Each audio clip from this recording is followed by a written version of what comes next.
파면당한 윤석열 전 대통령이 헌재 탄핵 심판 선고 이후에 두 번째로 지지층을 향한 메시지를 냈습니다.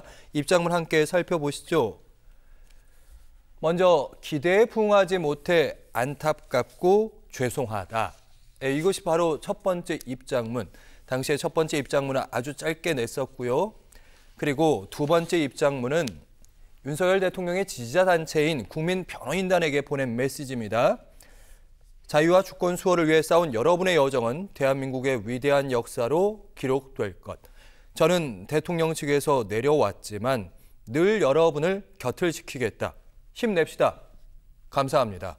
장 소장님 어떻게 읽으셨습니까? 첫 번째 입장문이야 경황이 없으니까 짧았는데 이번 두 번째는 좀 더 뭔가를 말하는 것 같아요. 지지층 여러분, 저를 지켜주십시오. 저를 위해 싸워주십시오. 거리에서 투쟁 계속해 주십시오. 그렇게 얘기하시는 것 같아요. 현직 대통령일 때도 대통령으로서 품위와 기품, 위엄 이런 것도 우리가 볼 수가 없었는데 지금 전직 대통령으로서도 최소한의 대한민국 국민들에게 향하는 메시지로서는 적절하지 않은 것 같다. 그런 생각이 듭니다.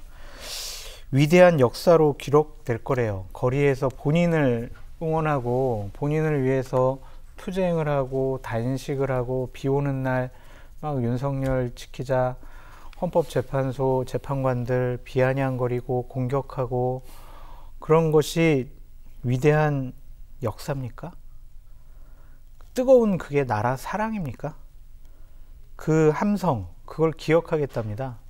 대한민국 헌법재판소라는 시스템을 무너뜨리고 망가뜨리고 헌법과 법률에 맞지 않은 비상계엄을 선포해서 대한민국 국민과 대한민국을 상당히 어렵고 혼란스럽고 위태롭게 만들었던 그 사람을 지키는 것이 사랑이고 역사고 미래입니까? 도저히 윤석열 대통령은 대통령으로서 전직 대통령으로서 자격이 없는 얘기를 계속하고 계셔가지고 국민들을 화나게 하실 것 같다 그런 생각이 들고요. 저런 얘기를 하시는 이유는 두 가지라고 보여집니다. 나를 위해서 싸워줘 이거고 앞으로. 네. 그리고 국민의힘 대선 후보 경선에 나 가만히 있지 않고 나 개입해가지고 나의 정치적인 영향력을 유지시키거나 강화시킬 거야. 왜? 나 앞으로 사법처리 당해야 되니까. 우리 사랑하는 와이프 김건희 씨도 특검이라든지 검찰 조사를 통해서 여러 가지 법적 조치를 취하게 당하게 될 가능성이 많으니까 나를 지켜줘. 나의 방어막이 되어줘. 그러한 메시지를 낸 것 같습니다. 정말 소름 끼친다. 전 그렇게 말씀드려요. 소름 끼친다 이런 말씀하셨고 3년간 이제 윤 대통령을 전 국민이 다 겪어봤습니다. 윤 대통령이 그동안 해왔던 입장문이나 행보들 보면 이렇게 할 것이다라는 생각을 했는데 막상 받아보고 나니까 씁쓸해요. 네. 그러니까 윤 대통령한테는 윤 전 대통령한테 기대를 하면 안 돼요. 그러니까 윤 전 대통령은 우리 국민들이 누구보다 잘 알고 있잖아요. 그러니까 늘 거짓말을 입에 달고 살았던 것도 그랬고요. 위헌적인 계엄 선포하고 난 다음에 그걸 계몽령이라고 어거지로 주장했던 사람입니다. 그러고 난 다음에도 지금 지지자들을 향해서 나를 위해 싸워달라 이런 메시지를 보내고 있는 거잖아요. 앞으로 이런 모습들이 더 나타나지 않을까. 오히려 더 지지자들을 부추겨서 또 선동해가지고 또 다른 폭동을 일으키지 않을까 또 걱정스러울 지경인데요. 지금 윤 전 대통령은요, 아니 전직 대통령 윤석열 씨는요, 단 한 번도 정치인이 되지 않았던 사람이에요. 처음부터 법기술자였고요. 지금도 역시 법기술자입니다. 이렇게 선동하는 이유는요, 딱 하나밖에 없어요. 나 살겠다고 하는 거거든요. 두 전직 대통령 구속시킨 사람이잖아요, 자기가. 그리고 두 전직 대통령을 자기가 사면시켜준 사람이기도 해요.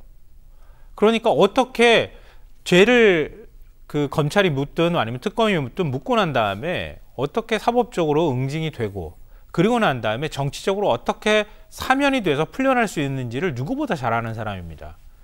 형사재판이 이제 14일부터 시작되고 또 언제 구치소로 다시 갈지 모르는 상황이거든요. 그러니까 끊임없이 이런 방식으로 메시지를 던져서 일단 구속을 피해보겠다.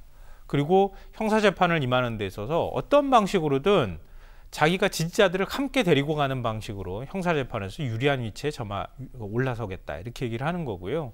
그렇게 계속 끊임없이 선동하고 자기 지지층을 갖고 가다 보면 다음번 누가 대통령이 될지 그 다음에 누가 대통령이 될지 몇 년 뒤면 나는 사면받을 수 있을 것이다. 이런 미몽에서 아직 깨어나지 못하는 사람인 것 같습니다. 이제 국민들이 다른 것도 아니고요. 다른 범죄 혐의도 아니고 내랑 우두머리를 그냥 이렇게 풀어주라고 하겠습니까? 전두환 씨 보면 우리가 다 알 수 있잖아요.